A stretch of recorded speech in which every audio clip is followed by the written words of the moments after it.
All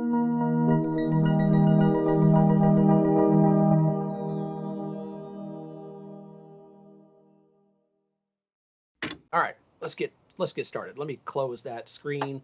Let's open up our invoice items and talk about those. I'll click lists, invoice items, and here we have a big list of items. Item types, adding inventory parts to inventory, and I was making the point to be careful about populating the value, value box. Be careful about putting a value that puts that inventory on your balance sheet. And if you've already paid for it, generally not a good idea. Talk to your accounting people about that if you are unsure. It's important to remember that only two types of items, inventory parts and serialized item types, are something that you can track, meaning you know how many you have and where they're located. That also means they are the only types that really give you true job costing and accurate financial reports. An inventory part, when bought, is an asset. No matter how quickly you sell it, when you buy an inventory part, like let's say a fan motor, it goes on your balance sheet as an asset. It's not a cost of goods sold. The minute you sell it, usually through an invoice, but the minute you transfer ownership, again, that's usually through an invoice, but it can be other ways. The minute ownership is transferred or an invoice is created, it becomes a cost of goods sold. But until then, it is an inventory part. When you have set up non-inventory parts, they become a cost of goods sold immediately, even if they are sitting on your shelf. So you could buy a piece of equipment, a motor, gas valve. If it's a non-inventory part, it is immediately a cost of goods sold. And that doesn't make sense for most of us because we haven't sold it yet. Non-inventory parts, and I'll just select that type here, non-inventory part, and you can see the selection, non-inventory part, check the box. That does not become an asset. You'll notice there is no asset selector here. You can't select the inventory asset. There is an income account and a COGS account. The minute you buy it, it becomes a cost of goods sold. And when you sell it, it becomes income. Oftentimes, those things happen in different reporting periods. It's a little bit off topic, but as long as I'm talking about good job costing, there's two essential things to get started with, and that is tracking serialized items, meaning set them up as serialized types. And also, your company needs to do a really good job with timesheets. Enter timesheets for everything. Timesheets for everything. Even if it's unbillable time, that's fine. Put in timesheets, and that way we get that labor cost into that job. And our financials, income statement, and other financial reports reflect that cost accurately. Once you're reflecting your cost of goods sold for labor, direct labor, and for equipment, you've got a lot of it. The only thing left are subcontractors. That would be easy. Other direct expenses, they should be easy, like permits and things like that. So you could add that, and then eventually you're left with just parts and supplies. And that's easy to do once you're in the habit of tracking serialized items. I'm in a serialized item right now. Before I close this form, I'll tell you a few things that you might want to know about it. The equipment type is not necessary for you to select an equipment type, but depending on the equipment type, you could have new fields show up in this area for efficiency ratings, capacity, things like that. So if I click, let's go over to, let's find an air handler. Click air handler, come over to accounting. I don't see anything. What's up with that? Let's fix it. Let's go to company, and we'll go to lists, and we will find the equipment type list. And where is it? You know what? I'm in the wrong spot because it's customer equipment ultimately that we're selling. So let's go to customers and go down to list and go to equipment type list. Here we are. Now I picked an air handler a minute ago and I thought I was going to see some fields that I didn't see. That's what I'm going to fix. I'll open that up. I'm looking at an air handler, equipment type. From the drop down, select the description that best describes what this is. And I'm looking for, let's see, I have gas, electric water heaters, package units. Well, I don't really have one for the air handler. So let's open up the condensing unit, and that is selected correctly. So let's go back to this item, change the equipment type to condensing unit. And now when I go to the accounting tab, I can see the cooling capacity and I can see the CO2 rating that we could populate. Now, I tell you what, there's homework for me. I need to add an air handler because there's no reason why we can't ask you for the CFM when it's an air handler.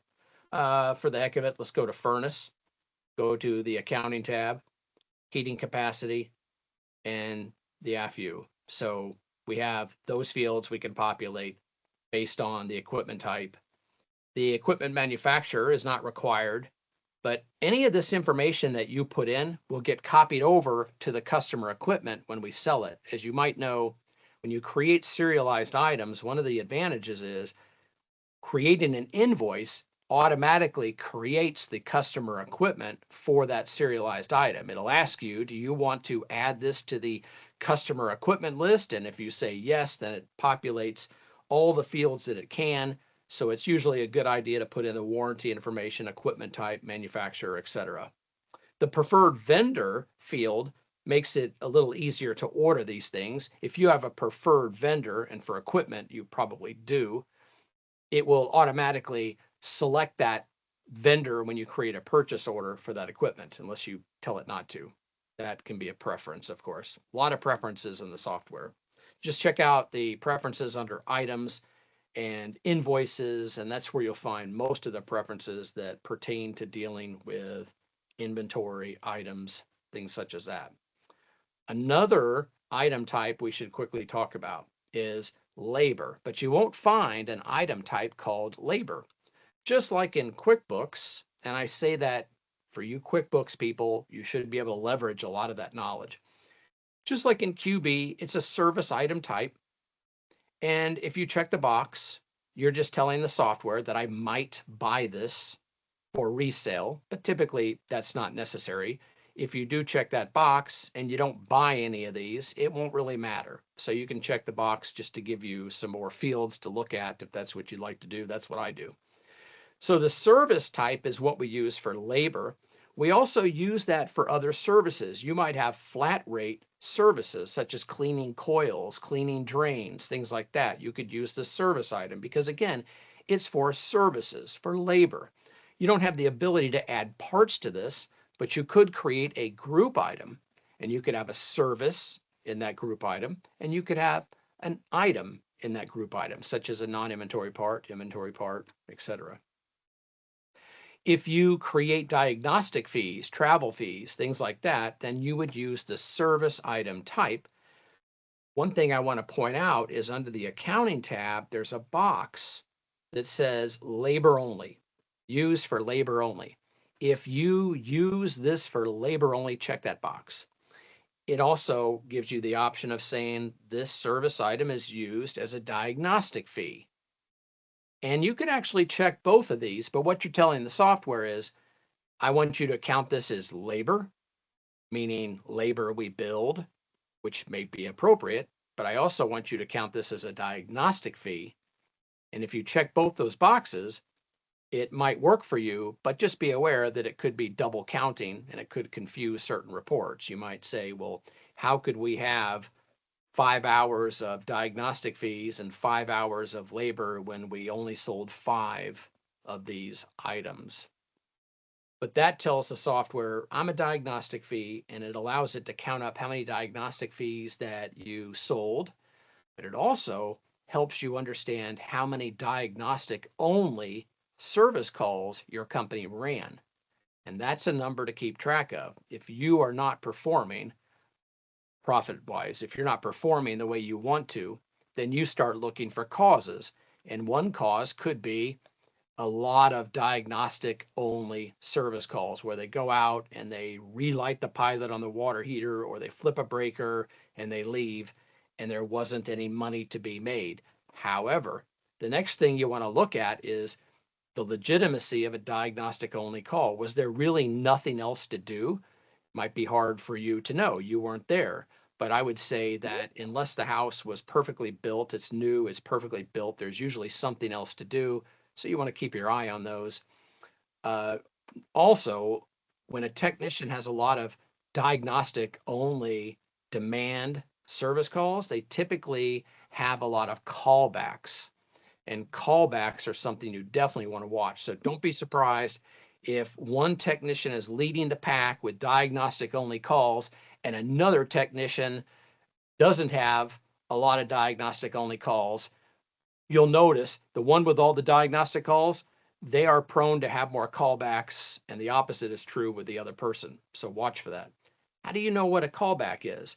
Let me digress a minute since I opened up the whole topic of callbacks. Let me show that to you. It's all about work orders. Let's open up a new work order, and I'll select a work order type under general, and you'll notice I have one of them called a callback. Now, the software doesn't really know what the word callback is. You and I do. So why is this stupid software not understand what a callback is? Because you might call it something different. Plus, what if you had more than one callback? You have callback for demand service, you have callback for something, you have callback for something else. The way we know it's a callback is we have a drop-down list in the work order type that indicates it's a callback. So let's go find that. Let's go down to company lists, work order type list. Let's find my callback right there. Open that up. And somebody changed my color around. My callback used to be red. I recommend red because callbacks are terrible. Green is a good thing. So I'd make that red. I'm going to change that right now. Make that red. All right, so we have a callback, and the default time might be, say, 90 minutes, 60 minutes, you decide. That means that when you pick that work order type, it goes ahead and creates a work order for, in this case, 60 minutes. What best describes the work order type? I've got callback. That's how it knows this was a callback. Okay, so that's simple as that. Now, when you create a work order, you have an opportunity to assign it to a tech, as you know. But when you do, you could also assign it to the callback work order, the work order that created the callback. If I had picked a customer, let me just do that just to show it to you. When you pick a customer, then it will list any possible work orders that could be a callback. In this case, this customer doesn't have any. If I pick one of those, now the software understands two things. This is a callback, regardless of what technician is assigned to it. This is a callback. Who's it a callback on? It could be the same technician, but it now knows who the callback is on. And we're counting all those, and we're reporting those in various places. We could go to the employee history to see that count. You could also go to Contractor Compass, look at the technician scoreboard to see that count. All right, I'm going to close those. Back to the item. Just wanted to show you those check boxes. Any checkbox in blue, that means it applies to the mobile app as well. So you can check a box here. It changes the behavior in the desktop, but if it's blue, it also changes the behavior in the mobile app. Like, for example, the ability to lock the retail price on an estimate and an invoice, or lock the item against discounts. Now, those aren't foolproof. You'll see little asterisks, covering our behind on that. It's not foolproof. People can figure a way around that. They can still discount it, but it usually is enough to deter people from changing the price when you don't want them to. Going back to the types, I won't cover every one of them because I think for a lot of you, this is not brand new to you. Again, the big point I wanted to make is only inventory parts and serialized items give you good financial reports when those reports have anything to do with COGS, non-labor COGS, and only these create a cost of goods sold when you sell them as opposed to when you buy them. That is really important to know, and that's one reason why a lot of people are disappointed in the reporting. Maybe they don't realize they're buying stuff today and it's creating a cost of goods sold, and they're selling it a month from now and it's creating income with no cost of goods sold. So 1 month you didn't sell stuff you bought and paid for. The next month you were selling stuff that was free as far as the accounting system was concerned. It's not just us. Remember, it's not a bug or a problem that we can fix. That's just accounting. It would be the same way if we did our accounting with pencil and paper and ledger books. All accounting software behaves like this. The whole term non-inventory part means it was never in inventory, never. So naturally, that would be a cost of goods sold the moment you buy it. One more thing I'll say about recognizing cost of goods sold: when you create a purchase order, the purchase order could be for 1 million items, $1 million. It has no effect on your financials, none, because its counterpart is a work order. You can think of this as a work order. Work orders have no effect on your financials. POs don't either. A purchase order is a permission slip to order stuff, and a work order is a permission slip to do work.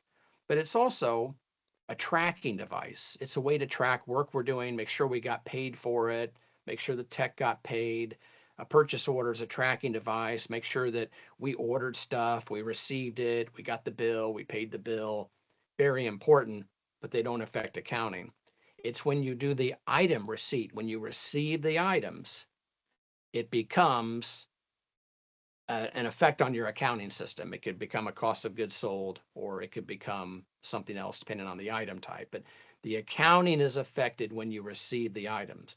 As you might know, the next step after a PO is to receive items. Receive the items here. Once you receive the items, again, they're in stock, they can be sold, your financials are affected, job costing is affected. The next step is to enter a bill for the items that you've received, and that corrects anything that might be wrong with the item receipt. Maybe you got the prices wrong, terms wrong, something like that. When you enter a bill, it's correcting those potential issues, and it's what we'll call final. That bill is a final acknowledgement that everything is good and we're going to pay it. And the last step, of course, is pay those bills here. All right, now that we've talked a little bit about item types, and I'll come back to this and I'm sure willing to take any questions you have. Let's talk about the unit of measure feature. Unit of measure.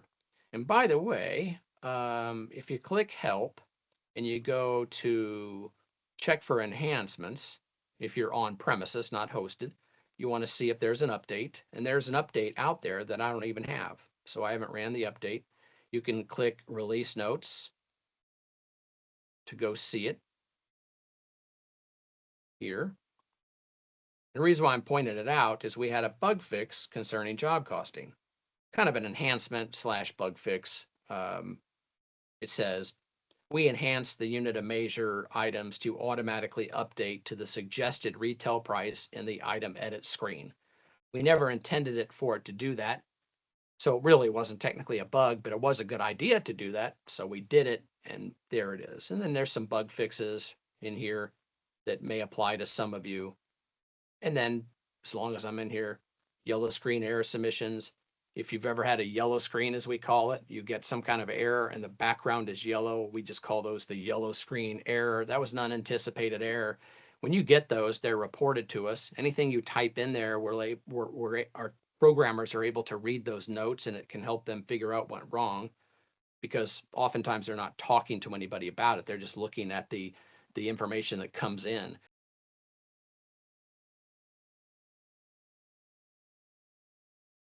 If we want to find the unit of measure feature, we would click company, come down to unit of measure list. And if you don't see that list, then you would go to preferences, go to items, company preferences, and just make sure the unit of measure is turned on. Enable unit of measure right there. Now, why do you have to turn it on?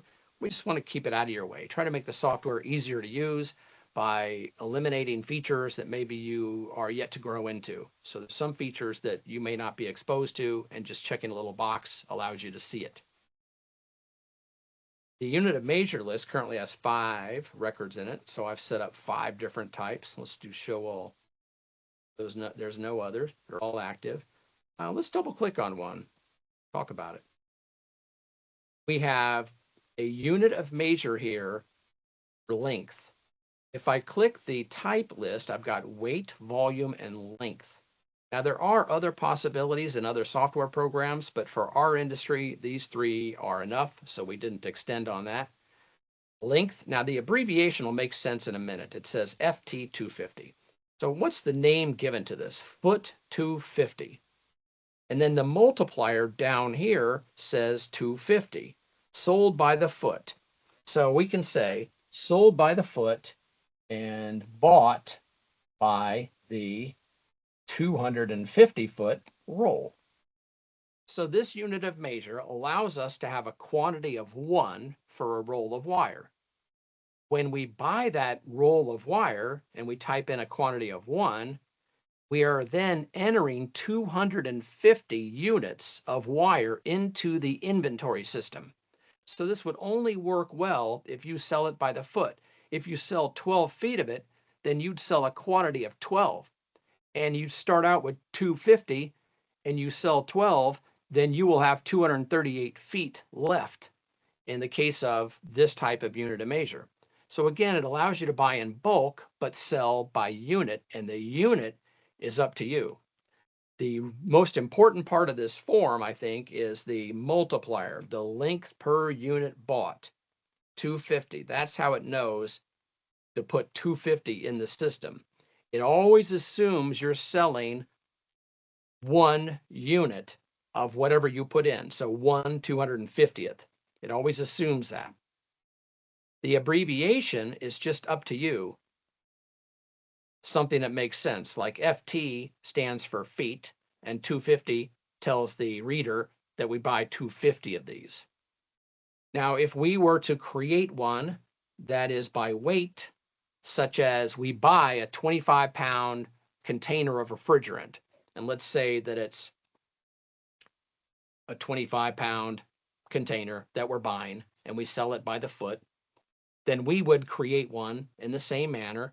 The type for this one would be weight, and I might type in weight 25, sell 1, give it a good description for those who are not familiar with it, purchase 25 pounds, and we will sell 1 pound or a fraction of a pound. So again, when you buy one of these, you're putting 25 in stock. And when you sell one, you're taking one of those 25 out of stock, and you now have 24 left. Theoretically, when you get down to 0, your jug of refrigerant is empty. Chances are you're going to have to make an adjustment to refrigerant at some point because it's hard to be exact on that. But that's the way it works. What if you sell half a pound of refrigerant? Not a problem. You just sell a quantity of 0.5. So half of 1, 0.9, 0.8, 0.3. You can use decimal points when you're selling it, so that won't be an issue either. Some of you might have noticed that, and I understand I have a question, I'll get that right next. Some of you might have noticed the weight right here is disabled, as we call it. It's grayed out, I can't change it. And this one, I was able to play around with it. I could change it. That's because the one on the left has been used and the one on the right hasn't. And as long as you haven't used it, even if you've saved it, as long as you haven't used it, then you're good to change it. It won't hurt anything. All right, so I understand we have a question.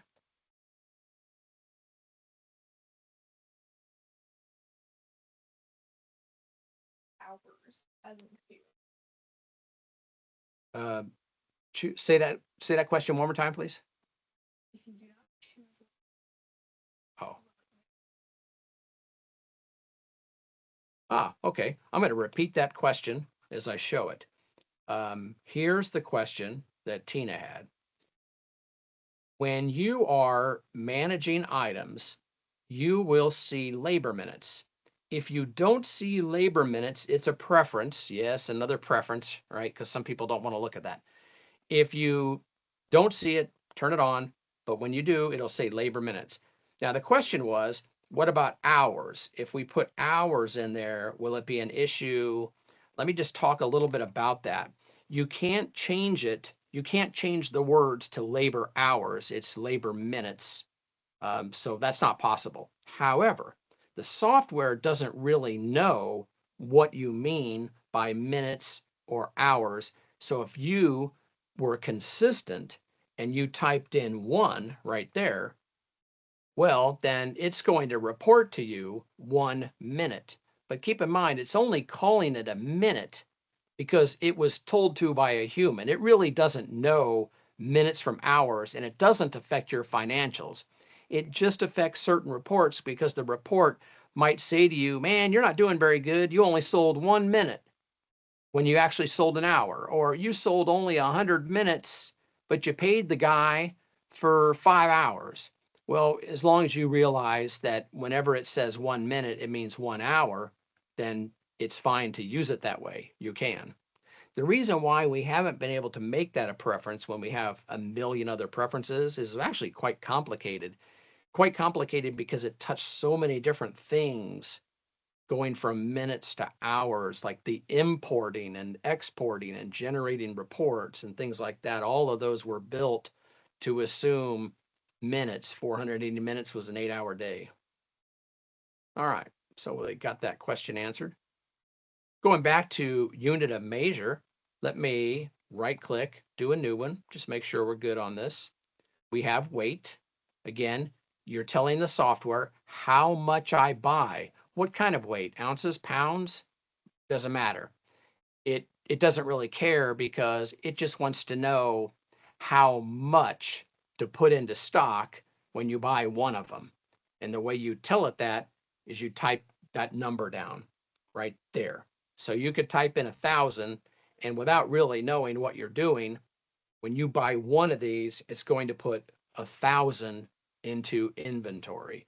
And it could be 2,000, so you could say a ton, a US ton. I'm going to buy a ton of gravel, and I sell the gravel by the pound or whatever. So weight is good for refrigerant. Volume, most people don't use the volume. There's a little cheat sheet down here to tell you what that's for, but that's for solutions, liquids. If you sell something by the ounce and buy it by the gallon, then that's good for you. Maybe you buy it by the barrel and sell it by the gallon or a fraction thereof. Most companies don't track fluids or many fluids like coil cleaning fluids and things like that, but volume would be good for that. And then we already saw the length. That is the most common. We buy one 10-foot length pipe of conduit, EMT. So if you want to sell that by the foot, then you'd use length and you'd put in 10. And that way, when you buy one, it puts 10 into stock, and then you sell it by the foot. What if you sold it by the foot, but also by the 10-foot length? What if you sold wire by the foot, but also sold it by the roll? And that'll happen with liquids and weight, things like that. That could happen. Most contractors don't run into this a lot, but it certainly can happen. What you have to do is create 2 items. Let's just use the conduit as an example. You have 1/2-inch conduit, and you sell it by the foot in service, but you use it by the stick, 10-foot stick in install. And you don't want to cut into it and try to sell or job cost a fraction of that stick. Well, you're going to need 2 conduits, 2 items. Create one of them and then make a copy of it and create a second one to sell by the foot. Just have a slightly different part number like FT for selling it by the foot. If that seems odd to you, that's how Home Depot does it. And I know because I've checked Lowe's, because I'm into this stuff. If you go to Home Depot and buy a roll of UF cable or NMB cable or whatever, wire, then that has one part number. But if you ask them to cut you 10 feet of it, you'll notice that they'll cut it and they'll put a sticker on it or a tag on it, and it'll have a different part number. So it's very common in inventory management to have 2 different part numbers, one by the unit and then one by the fraction thereof. All right, so you'll need one for 10-foot, one for selling it by the foot. Speaking of making a copy, let me show you this real quick. When you do create an item, like maybe you're going to create an item for the conduit, just remember that once you're done and you hit menu save, then when you go to create the second one, then what you would want to do is create a copy. Just create a copy of it. And that way, you just have to change the item number at a minimum, change the item number, maybe the description slightly, make whatever changes you need to. The only required change is the item number. But making a copy usually saves you a lot of effort because it copies everything over except history, of course. If you've sold 10, it's not going to copy that history over, but that'll save you a lot of trouble. It's really great for equipment. Like if we're putting in condensing units and we're just changing 18, 24, 36, 42, 48, 60. It saves you a lot of time when you're doing that. Also motors, you're just changing the third, quarter, half, stuff like that. Did we have another question? Yes, we have one from Tony, and he says, has the unit of measure been fixed? I believe we had to stop using it because of an issue. It has been a while since we have tried to use it again, and I do not even know what the issue was. Yeah, we talked about that in the beginning, and if it was this, then it was fixed. So under the enhancement modifications, we enhance the unit of measure items to automatically update to the suggested retail price in the item edit screen. So if that was your issue, then that has been improved. It really wasn't so much fixed because you could just type in that number, but the issue was people would forget that, and now it's just automatic. So if that was the issue, then you're good. Let me look at the bug fixes. Alt page, general journal, resolve, department. So there were no bug fixes pertaining to the unit of measure, but there was this improvement. And I know of no others. I don't know of anything else we're doing on unit of measure. So hopefully that covered it. Other questions? No? Okay. All right. So yeah, unit of measure is a really handy, but it can get out of whack in a hurry, and out of whack's not an official accounting term, but I bet you know what I mean. You go in to check the quantity and it's way off. If unit of measure is being used, then unit of measure is something that you want to look into because that could have very well caused the issue. Another question? Yes, they were wondering, they can't seem to find the measure. Where is it again? Ah, unit of measure. The question was, where is unit of measure? I can't find it. Go to company, go down to where it says inventory markup table, price list, and you'll see unit of measure list. If you don't see it there, the first thing you want to do is open up your preferences, and you can click edit preferences or click this little button right there. Go to items, company preferences. The very last preference is enable unit of measure. If you have it there and you don't see it, the next thing is to ask the boss, whoever you report to, do I have permission to use that feature? Because it may just be that you don't have the permission to get to that, and that's why you might not see it. One way to know that is open up an item, and whether you have permission or not to use it, you will see the unit of measure.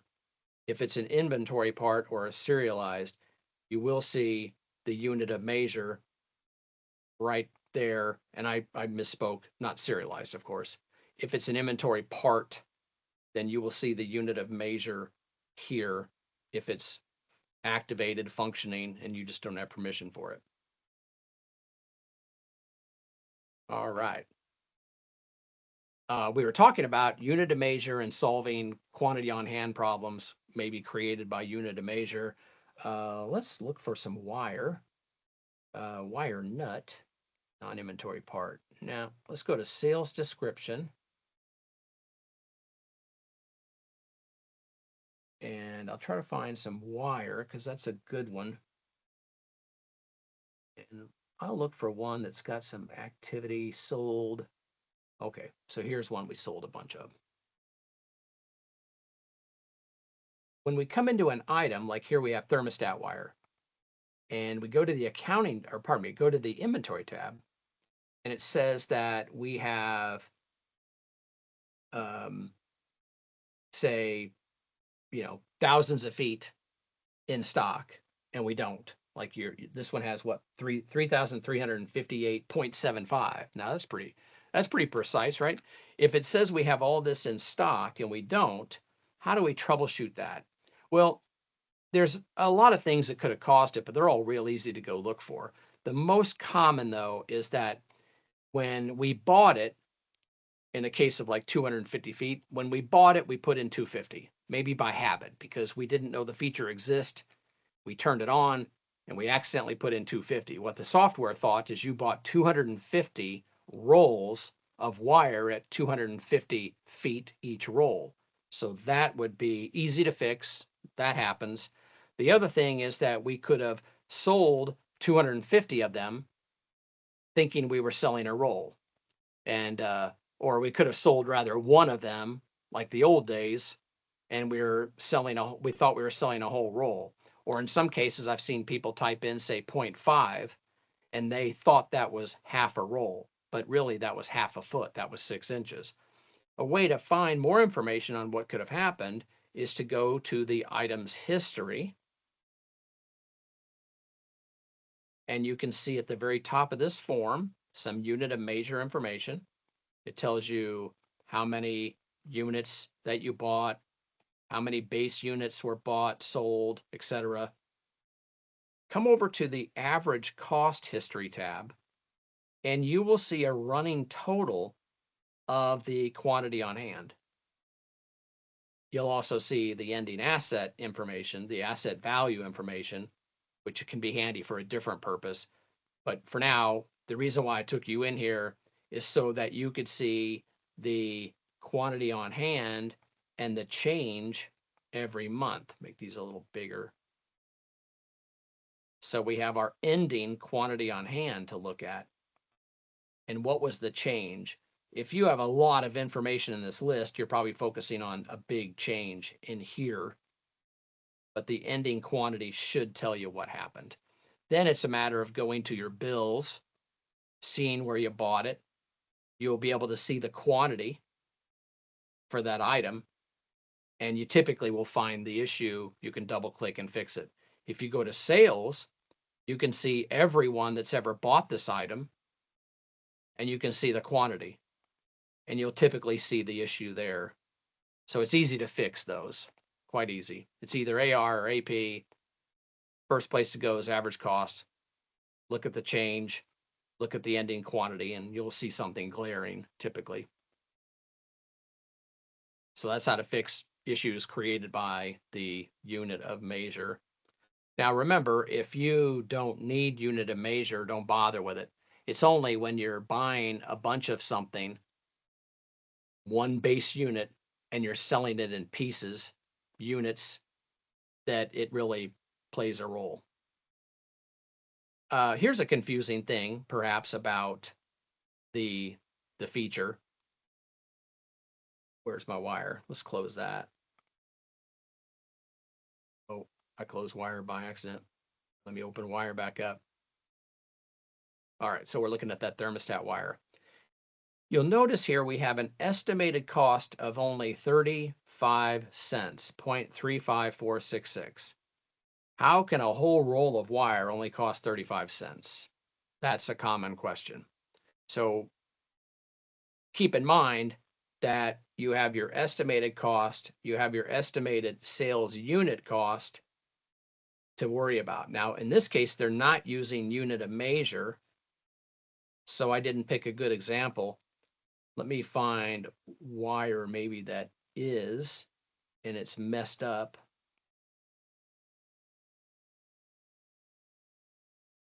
They're not using unit of measure either. All right, well, I'll explain it anyway, rather than try to go find one that's messed up. The estimated cost will indicate to you what you are paying for the base unit, the thing you're buying. And the estimated sales unit cost is how much each unit cost you. So put it in layman's terms, if this were 250 feet of wire, you're going to know the estimated cost of the 250-foot roll. You're going to know the average cost. The estimated is your guess. That's your constant that you put in to test against. The average cost is the real average cost, And the estimated sales unit cost is just simply doing some division. It's taking the 250-foot roll, dividing that by 250, and that's what indicates what it costs you per sales unit. So you have your sales unit, you have your base unit to think about. All right, questions? Any questions come in? All right, Colleen raised her hand, but no question. Colleen, come on back. Get that question in here.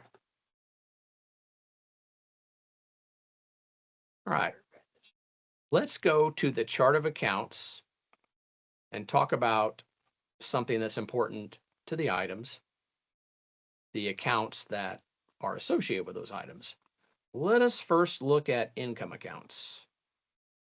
You'll notice I have an income account for equipment. That's serialized stuff, serialized equipment, but I just call it equipment. The serialized item type would get that income account. And why do I do that? You don't have to do that, but I do it. I recommend it because I want to know how much revenue is derived from selling equipment, because equipment costs us a lot of money, but we get a lot of money for it. And I really want that separated. So I have an income account for equipment. I call it equipment. The what best describes this says serialized inventory. That's the only way the software knows this is equipment. If you have any reports that say equipment 0, and you think to yourself, I know I bought equipment, that may be the cause of it. That's how the software understands it's equipment. Not everybody uses the serialized item type, so we can't simply look at it. We have to rely on this selection to know for sure that you meant serialized inventory. I also have one for parts and material because I want that separate. I have one for service agreements. I most certainly have one for labor. At a bare minimum, you want 2.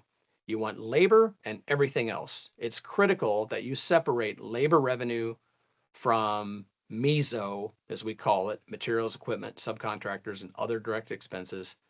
I didn't make that term up. That's a thing. But it's important that you have labor, MESO, and maybe other at a bare minimum. But what you can see here is my recommendation. Now let's look at COGS. COGS looks very much like the income accounts. I need to have a COGS account for every income account, but I will very likely have many more. So you will notice I have a COGS account for the equipment. Now I can look at gross profit dollars on equipment. I have a COGS account on MESO. Now I can look at gross profit dollars margin on MESO, labor, etc. When it comes to labor, I have a lot of subs or children, so I break that labor down. And again, when you go to enter the equipment, let's look at our equipment serialized, get rid of my filter, open up a piece of equipment, go to the accounting tab, income account equipment, COGS account equipment. And then the asset account, which is always your inventory asset. Inventory asset will be in there for all of you, but you might create children where I've created an inventory asset for serialized equipment and an inventory asset for basically everything else, parts and material. That way I can look on my balance sheet and I can see a distinction between assets of the equipment type and assets of the parts and material type. And as you probably would agree, the serialized asset is worth a whole lot more money in real life than the parts and materials, which could be an old contactor that nobody wants. So I like to separate those two to give me a better idea of the real value of my inventory, but also it makes reporting and it makes counting and doing other things a little bit easier by separating them. And it really is no big deal at all separating them. I wouldn't recommend more than 2, but having 2 in there is really easy. And I think it's worth it for reporting reasons. All right, I'll pause a minute. Were there questions that came in? Okay, good. All right, so chart of accounts, make sure that's set up correctly. One thing you can do to have a look at your inventory items, just to audit them, make sure that they're okay, is get a column on there for your income account and get a column on there for your COGS account and your asset account. And I'm not seeing them on here at all. So let's go to item list, form preferences, show columns.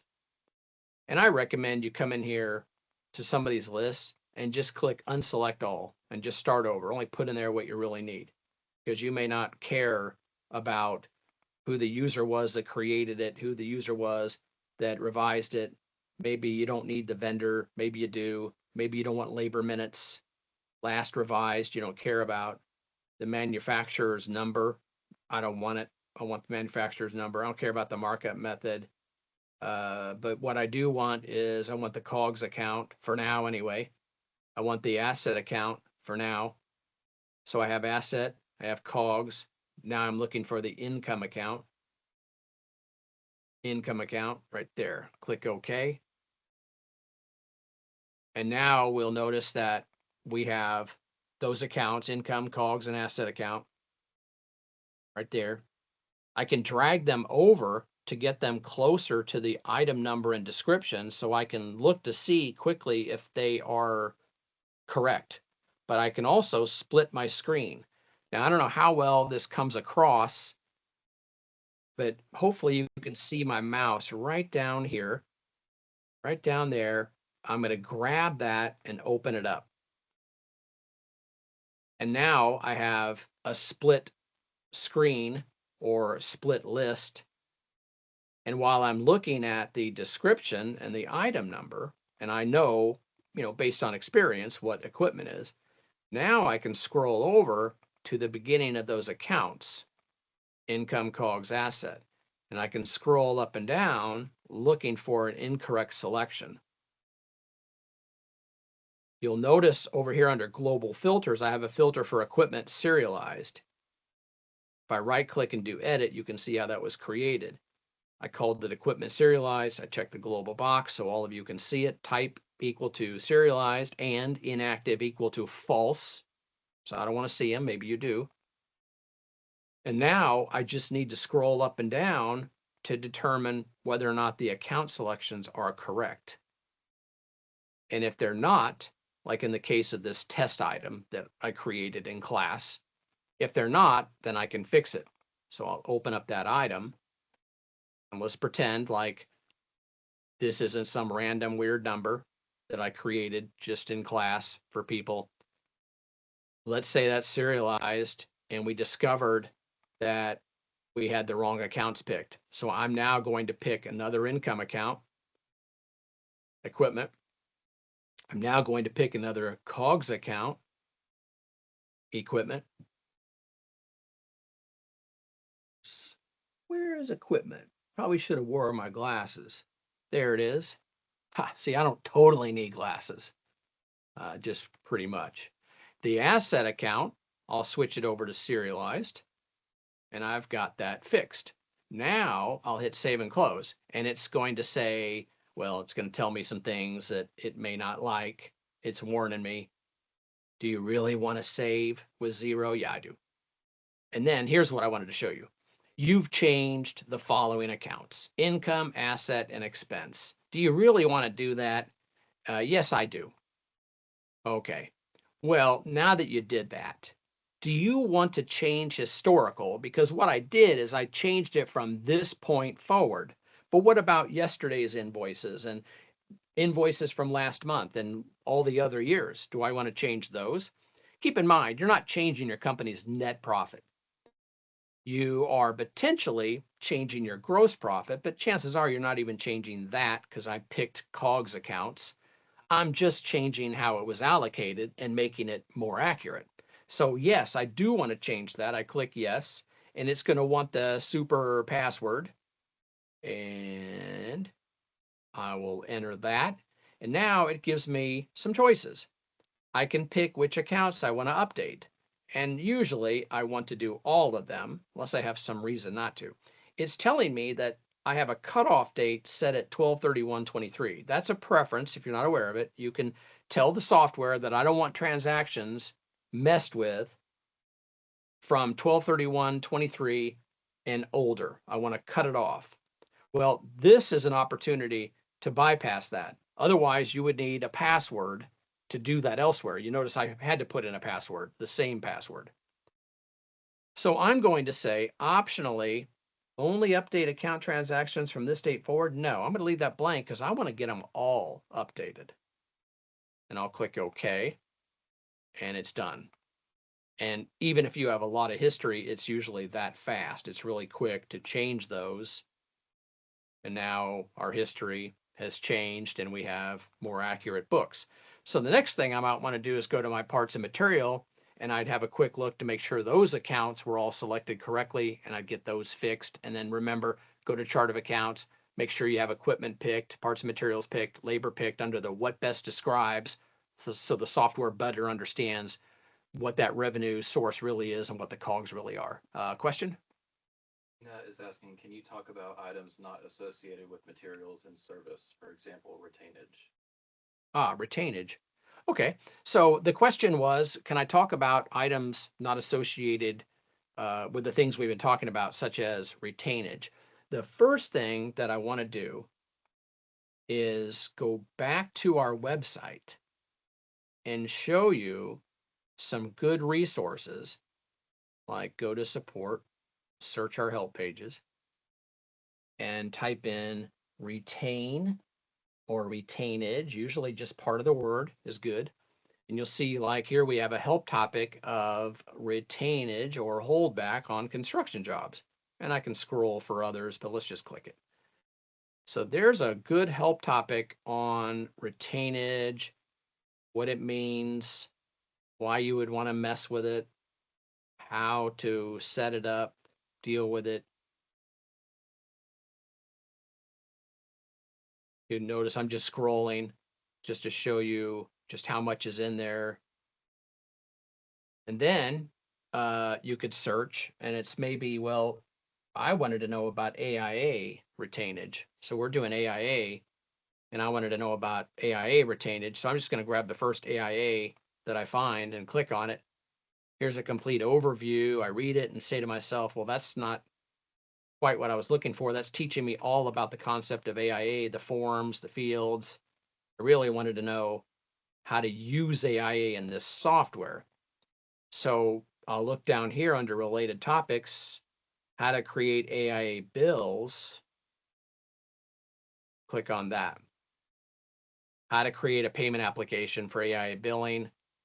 And I look in here and it talks about creating a retainage item. And that usually is enough for a lot of people. It tells you how to create a retainage item. But then here's more information about retainage and retention items. And you click on that and it gets us to that topic. So that's how you can set those up. Warranty reserve on a somewhat related topic. I'll start typing in warranty, creating using a warranty reserve. And then this would talk about how you can create a warranty reserve that is funded every time you sell a job, like an installation or something, and you want to set aside money that can be used to offset future costs of handling that warranty. Now, there are some accounting implications. You don't need to hear it from me. You know, certain things you can and cannot deduct, but regardless of that part, from an accounting perspective, when I read my reports, I like having reserves so that I don't think I'm making more money than I am. And I have some of that money in reserve to pay for those things so I don't get hit hard later. So check out the help system, and that should pretty well explain those things. Always look at the bottom for related topics like handling core charges and returns and things like that. So another question? Lane is asking, your unit of measure purchases, what if you purchase them in multiple quantity types, like 10-foot length, 20-foot length, 300-foot roll, 100-foot roll? Do you need multiple item numbers? Yes, so I'm going to repeat that question. Colleen is asking about unit of measure. What if you purchase the item using lots of different base units, like 100-foot, 250-foot, 10-foot, whatever? I mean, it could apply to any unit of measure. Really, the question just comes down to, what if you bought a lot of these and they were all different? Well, the only way you can do that is when you don't have unit of measure set up on the item. when you create an item, if you don't select unit of measure, then you can do anything you want. You can buy 250, 100, 10 foot, whatever, as long as you understand that and you're selling the right quantity, you're good. The only time it becomes an issue is when you turn on, and let's just go back to unit of measure so we can do that. So open up an item. The only time it really becomes an issue is when you turn on unit of measure, and then you get the quantity wrong. So when you pick a unit of measure, like foot to 100, so that means I'm selling 1 foot, buying 100. That can never be changed. Once you commit to it and you use this in a transaction, that will be disabled. So the only way you could have done that is to not have the unit of measure feature selected on that particular item, or if it was, then you have to fix those because your quantity would have gotten out of hand. The very short answer simply is you have to have 1 unit of measure per item. And if you buy 100, 150, 250, then you need 3 items. And again, use that copy feature to make it easy on you. Set up the item, click copy, and just tweak the item number and tweak the description and change the unit of measure to the one appropriate for it. Hit save and close, continue. So hopefully I answered that question. If not, feel free to ask again and I'll try to do a better job.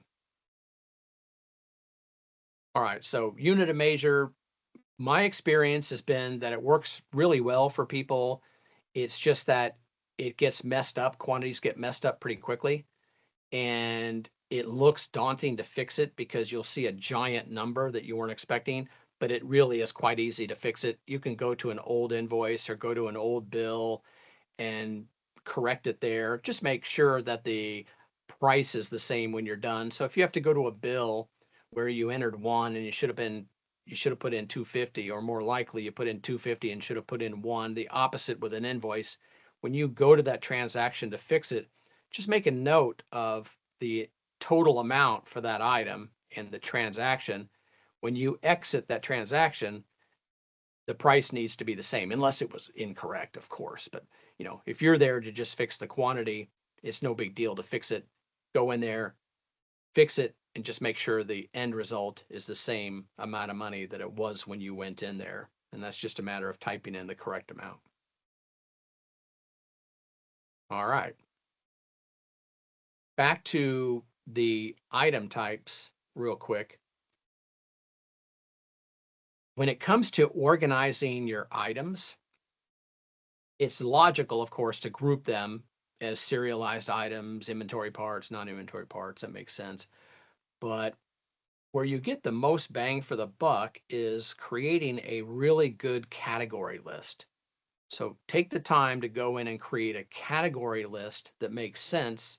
And that way, if a technician is having trouble finding, say, a 5 microfarad capacitor, then the only thing they have to do is just go to the category capacitors. I probably wouldn't even have a motor run versus a start because there are not that many. But if they go to the category called capacitors, they'll easily find what they're looking for. One of the biggest complaints we get on mobile from mobile users is this. Let me just take a minute to set this up. Type in what I mean, just using this item. Okay, so you might have noticed that under one text box, I typed in 5 space MFD, and the other I typed in 5 MFD. Whatever you do, just be consistent. MFD, uppercase or lowercase, doesn't matter. But the space makes a difference. One time I was on site with a company, and a technician who was pretty upset about it said, I could find items one day and I don't find them the next, and another guy can find an item that I don't have on my mobile app.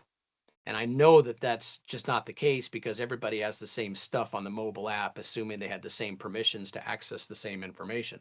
So I asked him to give me an example, and it was, guess what? It was a capacitor. He typed in 5 space, I could have it backwards, but he typed in 5 space MFD, couldn't find it, typed in 10 space MFD, found it, had no trouble with 12 and a half or whatever, but it was just 5 didn't have a space. The other guys were typing in 5 MFD, and maybe they haven't encountered the same problem with a 15 microfarad capacitor. But either way, that's a whole different part number to software. Software is literal. It's like if you've ever had a child or a spouse or a friend that took everything literally, well, software is to the total extreme. It took it literally, and it didn't find a string with 5 space MFD in it. And so it's important to go in and be consistent with your item numbers and descriptions. But before you take the time to do that, it's a lot easier to go to company, go to lists, go to item category list, and just fix these up.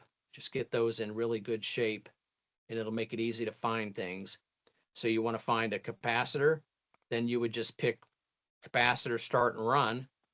You need to narrow it down because there's so many. Then you could pick start. You need a condensate pump. You know right where to look. Condenser pad, etc. I'm not saying this is necessarily the greatest category list here. It's kind of gotten messed up over teaching a lot of classes, but hopefully you get the idea. A good category list goes a long way to organizing your items and making things easier to find for techs. And as I mentioned, that is the number one complaint. There's not even a close second. It's hard to find anything in your app. Well, what do you mean by anything? Well, I mean anything, and usually it's items. But it could also be customers, and it comes down to the same thing. Do you understand what field you're actually searching for? Because when it comes to a contact, there's a customer name, there's a company name, there's a display name if it has child. Are they looking for the right field, searching the right field? Do they know how you enter your customers? Some enter a name with addresses underneath them. Some use the address as the customer name. Either way, I mean, whatever you do is fine, but the consistency is usually the issue. They find it hard because of the inconsistency, or maybe they just don't understand your naming conventions at all. That eliminates a lot of hassle, a lot of tension with the app. Do we have any final questions? I'm asking my coworkers behind the camera. All right. Well, I want to apologize for the internet issues. Don't really know what happened. It just seems to be related to the Microsoft system. Not to blame them, but we were on the internet just fine. Just couldn't seem to get connected to their system, so I apologize for that.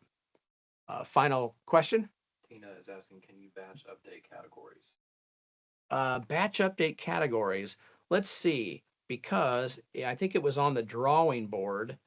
Let me look. We had a couple of things in mind that I need to look to see if they got done.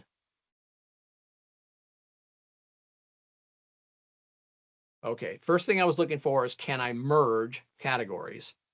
And I can't right now. You can merge a lot of things, by the way, customer equipment, chart of accounts, a lot of things. Customers can be merged. So that is something that's on the drawing board if you ever need to merge them. The easy answer, though, is can you batch update items? Yes. You would come into the item list. You can select items. I'm just going to close that and reopen it, and that'll be gone. All right, so I come in here, use the filters to narrow down what you're looking for.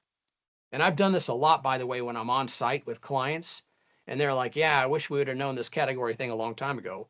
Well, I can come in here and use filters and kind of filter out motors, capacitors, compressors, labor, stuff like that, and get them in front of me.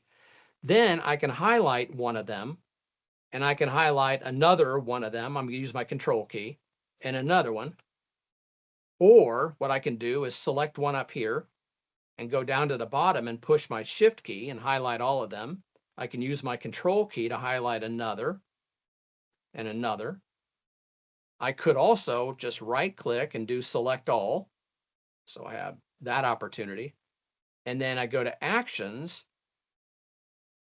batch update, right here, batch update. And then I have all these different properties that can be updated in one big batch. It's going to update all of these things that are selected. So when it comes to category, I might have selected a bunch of capacitors, compressors, things like that, and I hit update and I've changed them all. And as you notice, you can change a lot of properties here. And we can add more if the time comes. We feel like we need to, but so far this has covered everybody. So yeah, the answer is yes. It's just hard for me to give a straight yes or no because that's just how I am. Another one? On inventory / non-inventory items. You don't have / count inventory, but I feel like it would be to have items noted as inventory price. Yeah, so the question is, what's my advice on inventory parts versus non-inventory parts? And I'm reading into that, meaning what should we identify as an inventory part for tracking? Like I know I got 8 of them in stock, and what should we identify as a non-inventory part so we don't track it? A non-inventory part, good example, in my world, it could be different for you, are these staples. I really don't want, you got 250 staples, 150 staples in a box. I really don't want to know that I have 47 left. I just don't. So I'd call that a non-inventory part. And when I notice the box is getting empty, then I order more. However, got some parts over here. However, this contactor is important enough to me that I want to know how many I have in stock, how many are on your truck, her truck, the other truck. So that would be an inventory part. This outlet, maybe, maybe not. That's why I have this outlet, by the way, because this is a tricky one. It may not be worth it to track this outlet. I don't want to track this outlet. I don't want to count them. However, that's a 20 amp commercial grade outlet. And I might use it for very specific purposes, like a certain job where code requires it. And if my installer has to go looking for this outlet, that's $100. That outlet becomes a $100 outlet. So I want to make sure that they always have outlets. I track them. I've got a client that they don't do HVAC. They're outside of our normal industry, but welding sticks and marker paint is an inventory part for him. Why? Not that they're that valuable, but if he doesn't have marker paint and he doesn't have stick welding supplies, then he's got a 45-minute drive into town and a 45-minute drive back, and he doesn't want that to happen. So he's tracking things that may or may not have a dollar direct value that's significant, but they have a value to him as far as knowing how many he has at any given moment. So the question really doesn't always come down to how much does it cost. It comes down to, well, what's the value? To give you some rules of thumb, I already mentioned I don't track the staples. I wouldn't track a roll of tape. I wouldn't track mastic, glue, adhesives, especially things that no one would want to steal. No one's going to steal mastic, and I can see that I don't have a 5-gallon bucket of it, or most of it's gone. So I'm just not tracking things that are easy to identify that we need and don't really have a lot of value, and I can easily get them if I want them. So hopefully that helps answer that question. Final call for questions out there. Hey, before you leave, just remember, inventory book. I wrote a book on inventory tracking. All this and more is in this book. It's available on our website. And if you haven't gotten our user manual, you don't have to, you don't have to pay money to have us ship this thing to you. Just get the PDF version. It's available on our website. Just download it. You don't have to print it if you don't want to, but I would. I'd print it in black and white. It's in color, but print it in black and white to save yourself some money. But this thing has been updated and it contains a ton of info, talks about item types, etc. And the inventory book was written to get you from we don't track any inventory at all to we track inventory now really well and everything in between. So check that out on our website and buy a copy of that. I wrote the book. It's written exactly for us, our industry, the way we do things, most of us anyway. Like Tina out there, she's got a different company. My welding stick guy's got a different company. But for the most part, electrical, plumbing, HVAC, that's about 62% of who we sell to, 68%. This is absolutely written for anyone that's driving a vehicle full of parts, using those parts and wants to replenish them. With that said, I think we are finished. Thank you very much for your patience on the internet troubles. Love seeing you in these webinars. If you have any ideas on topics for these webinars, if you want an extra webinar on some topic, let us know. I'll do extra webinars. I'll come here at 8 o'clock at night if that's what it takes and do something on mobile, whatever. I don't care. I love this stuff. So please give us your feedback on what you want and we will try to deliver it. Thank you behind the camera. Thank you for my coworkers making everything work. And I will see you next month. Goodbye, everyone.